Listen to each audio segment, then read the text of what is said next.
My name is Tedrick Williams. I am a junior here at McMurray University, and I will be interviewing Kamani Smith, a senior here at McMurray. My first question for you today is, what is digital citizenship? What digital citizenship is to me, I'm thinking like just, being careful with the things that you put out there online, especially within, the world that we live in today. It's a lot of things that go out there that, are bullying and just harassing things, especially are one of the biggest issues. But then also, you could be pushing positive and negative out there in the world. And it's just everybody's on their phone, laptops nowadays. So that's just kind of how I see digital citizenship. Yes, sir.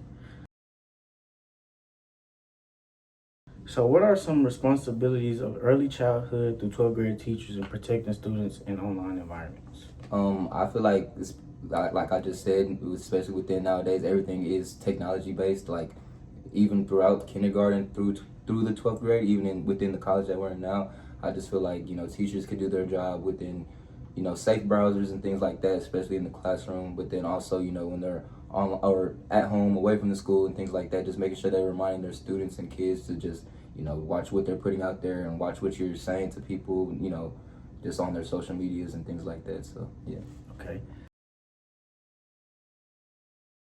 So since we talked about the teachers, what do you think are some of the parents' responsibilities? On the parents' behalf, I would say the most that they could do is discipline.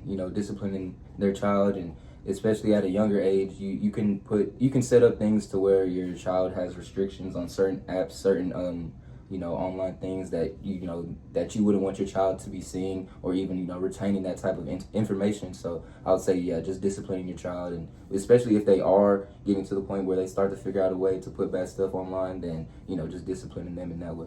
Okay, so still stand on the parents. So how do you feel about parents posting their kids like while they're still young, like 4 or 5 years old, when really they are given no consent to being posted? How do you feel about that? Right. I feel like that can go both ways. I'm kind of biased on that, just in the sense, I feel like if it was me, I wouldn't be putting anything out there, just because they're, a young child. I just don't want anybody to be in my business or things like that. But I also could kind of see the parents and teachers who, allow that to be allow that, possibility to be made of just the fact that, they could push out whatever they want. I mean, it's their child. With the consent of, I guess, the parent themselves, I feel like that's okay. But other than that, personally, I think, I don't think anybody needs to be seeing children or anything online, because, like I said before, with the world we live in today, it's kind of, hard. So you never know what could be said about your child and things like that, and that could have a huge effect. So, yeah. All right, my next question is, what do you think are some common misconceptions about digital citizenship?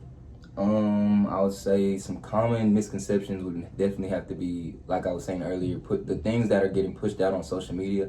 Like, yes, there is a big help within social media, like for us to retain, because everybody's on their phones. So everybody gets a lot of the news. Everybody is knowing what's going on across the country, across the world, in America every day, just from checking your Instagram, Twitter every day. But also, there's disciplinary to that, but then like I said, there's good to it as well. So I just feel like people kind of just misconcept the fact that there could be good and bad, and it just depends on the person and the people. Like, it's kind of hard to just tell everyone to not do this or not do that, especially everybody has their own choice. But once they get behind the phone, you can become a whole different identity or person behind the phone or a laptop. So yeah.